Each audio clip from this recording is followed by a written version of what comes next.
How to undownload songs on Spotify. Hello everybody, welcome back to my channel. This is me, Pin Basnath, and today I'll guide you on how you can undownload songs on Spotify. Now, the process itself is actually quite simple and quite easy, so let me guide you through.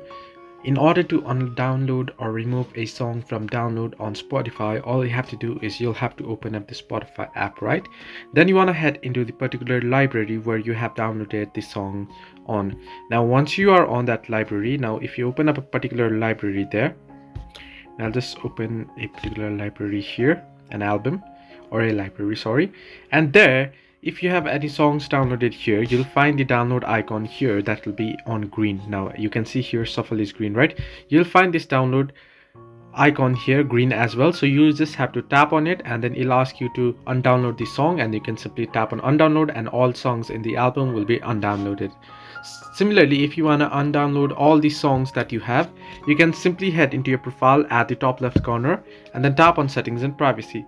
Now here you want to scroll all the way down below here until you find the option that says delete downloads.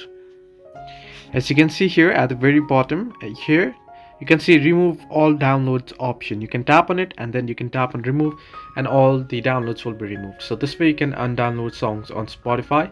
Hope this helped you. Do like and subscribe, and do not forget to leave a comment down below if you have any further issues.